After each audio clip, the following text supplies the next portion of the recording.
10వ తరగతి పరీక్షలకు పదిలంగా ఎస్ఎస్సి పరీక్షలకు తయారవుతున్న విద్యార్థుల కోసం ప్రసారం చేస్తున్న ప్రత్యేక కార్యక్రమ మాలిక.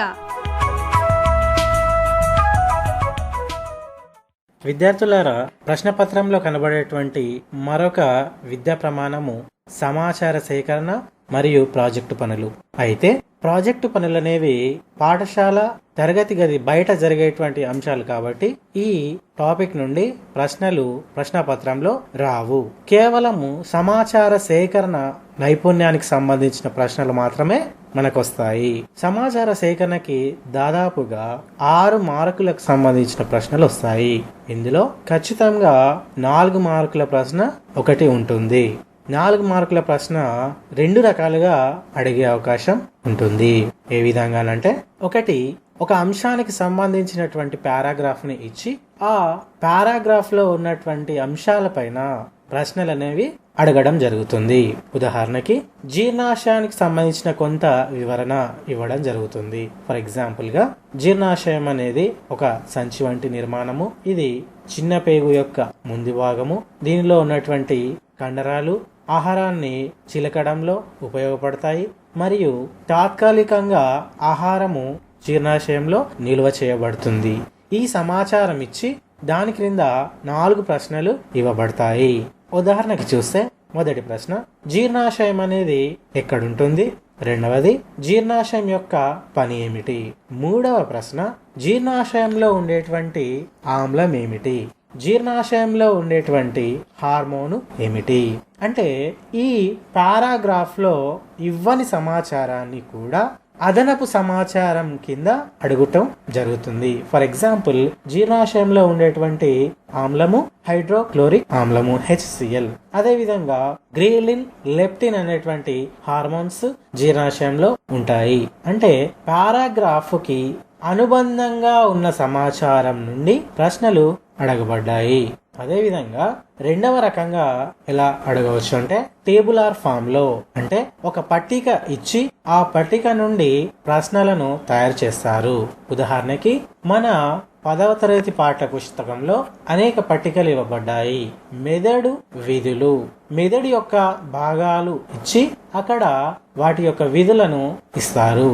ప్రశ్నలు ఆ పట్టిక నుండి సేకరించబడి అడుగుతారు. పాఠ్య పుస్తకంలో చూసినట్లయితే దాదాపుగా 10 నుంచి 12 పట్టికలు మనకి కనబడతాయి. ఉదాహరణకి విటమిన్లు, అవి లభించే పదార్థాలు మరియు వాటి యొక్క న్యూనత, వ్యాధులు. రెండవది చూసినట్లయితే హార్మోనులు, అవి పనిచేసేటువంటి భాగాలు, వాటి యొక్క లోపం వల్ల కలిగేటువంటి వ్యాధులు. ఇంకా మూడవ పట్టిక చూస్తే జీర్ణ వ్యవస్థలో ఉన్నటువంటి వివిధ రకాల ఎంజైమ్లు, అవి విడుదలయ్యేటువంటి ప్రదేశాలు, అవి చర్య జరిపేటువంటి పదార్థాలు. నెక్స్ట్, విసర్జక వ్యవస్థలో చూసినట్లయితే వివిధ రకాల జీవరాశులలో ఉన్నటువంటి విసర్జక అవయవాలున్నాయి. ఉదాహరణకి మనము ఆర్థపోడా జీవులలో అనిలీడ, చేపలు, కప్పలు, సరీసృపాలు, ఇటువంటి జీవరాశులలో ఉన్నటువంటి విసర్జక భాగాల పేర్లు ఇవ్వవచ్చు.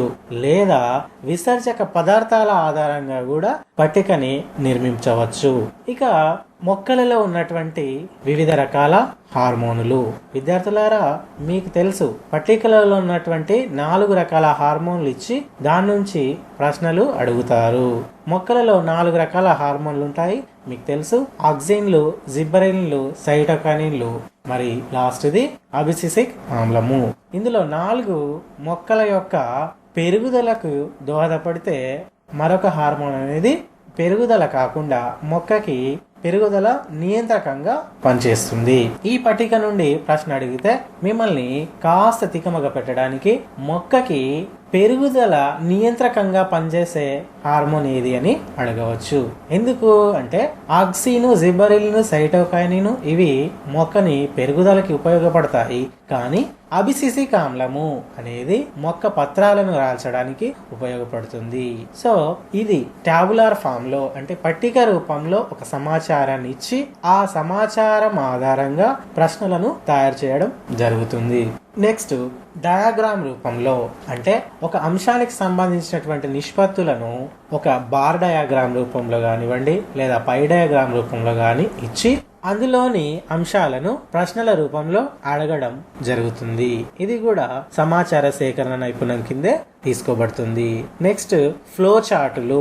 ముఖ్యంగా సమాచార సేకరణ నైపుణ్యం నుంచి 2 మార్కులకి ఒకవేళ ప్రశ్న వస్తే ఫ్లో చార్ట్ల రూపంలో వస్తుంది. ఉదాహరణకి జీర్ణ వ్యవస్థలోని జీర్ణ మార్గము అంటే అన్న మార్గాన్ని వాళ్ళు ఫ్లో చార్ట్ రూపంలో అమరుస్తారు. ఆ ఫ్లో చార్ట్ లో ఏవేని 2 ఖాళీ ప్రదేశాలను వదిలి ఆ ఖాళీ ప్రదేశాలను రాయాల్సిందిగా తెలుపుతారు.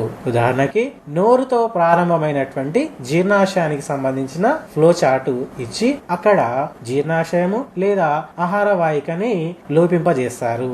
విద్యార్థులు చక్కగా గమనించి ఆ భాగం పేరు అక్కడ రాసినట్లయితే ఆ ఫ్లో చార్ట్ అనేది పూరించబడుతుంది. ఇది మీకు 2 మార్కులకి అడిగేటువంటి అవకాశం ఉన్నటువంటి ప్రశ్నలు. నెక్స్ట్ ఇదే 1 మార్క్ కి అడిగితే ఎలా అడగవచ్చు? 1 మార్క్ కి ఈ ప్రశ్న అడిగితే ఒక ఆహార గొలుసును నిర్మింపజేసి అందులో ఇవ్వబడ్డటువంటి జీవికి అది ఏ స్థాయిలో ఉన్నది అని అడగవచ్చు. ఉదాహరణకు చూస్తే ఒక గడ్డి ఆవరణ వ్యవస్థను తీసుకొని గడ్డి, దానిపైన ఆధారపడే మిడత, దానిపైన ఆధారపడేటువంటి కప్ప, మధ్యలో ఒక జీవిని ఇవ్వకుండా ఖాళీగా ఇచ్చి దాని తర్వాత గబ్బిలము లేదా గ్రద్ద ఇస్తారు. అక్కడ ఇవ్వబడేటువంటి జీవిని మీరు పూరించడం వల్ల ఆ ఫ్లో చార్ట్ అనేది పూరించబడుతుంది. కాబట్టి ఇటువంటి అంశాలన్నీ కూడా సమాచార సేకరణ నైపుణ్యం కిందే తీసుకోబడతాయి. విద్యార్థులారా గమనించాల్సింది ఏంటిదంటే మొత్తంగా 6 మార్కులు మీకు ఈ నైపుణ్యం నుండి వస్తాయి. అదే విధంగా 4 మార్కుల ప్రశ్న ఖచ్చితంగా ఒకటి ఉంటుంది. ఈ 4 మార్కులలో ఒకటి టాబులార్ ఫామ్ లో ఉంటే రెండవది పారాగ్రాఫ్ రూపంలో ఉంటుంది.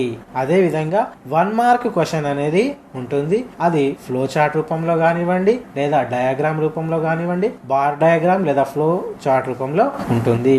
ఒకవేళ సమాచార సేకరణ నైపుణ్యం నుండి పార్ట్ బి లో ఇవ్వగలిగితే 1/2 మార్క్ సంబంధించినటువంటి ప్రశ్నలు ఇస్తారు.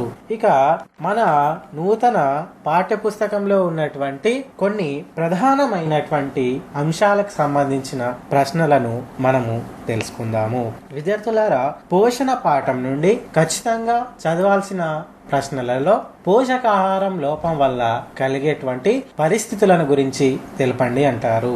ఇందులో మీరు రాయాల్సినవి పోషకాహారం లోపంలో కలిగే 2 వ్యాధులు ఉన్నాయి. ఒకటి క్వాషియోర్కార్ మరియు మరాస్మస్. దాంతో పాటు అధికంగా ఆహారాన్ని తీసుకుంటే వచ్చేటువంటి స్థూలకాయత్వము.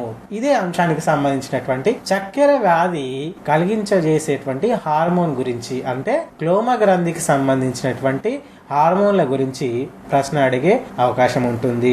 విసర్జక వ్యవస్థలో చూసినట్లయితే మొక్కల విసర్జక పదార్థాలు ఒక పట్టిక రూపంలో ఇవ్వబడ్డాయి. ఈ పట్టికల యొక్క విసర్జక పదార్థాలను మీరు చాలా జాగ్రత్తగా పరిశీలించి వాటిని నేర్చుకోవాలి. ఎందుకంటే ఈ పట్టిక నుండి చాలా ప్రశ్నలు రూపొందించే అవకాశం ఉంటుంది.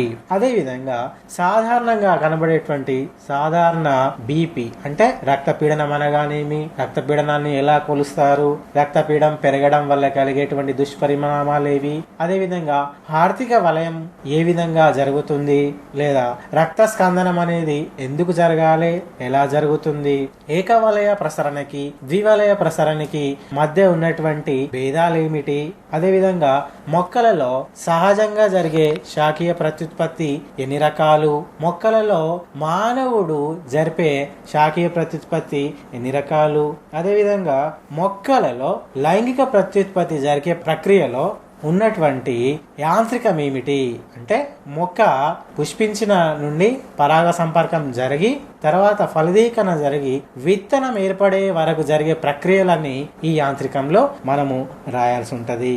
అదే విధంగా ఎండోక్రైనాలజీ అంటే నియంత్రణ సమన్వయం పాఠ్యాంశంలలో హార్మోన్ల గురించి ప్రశ్నలు వస్తాయి.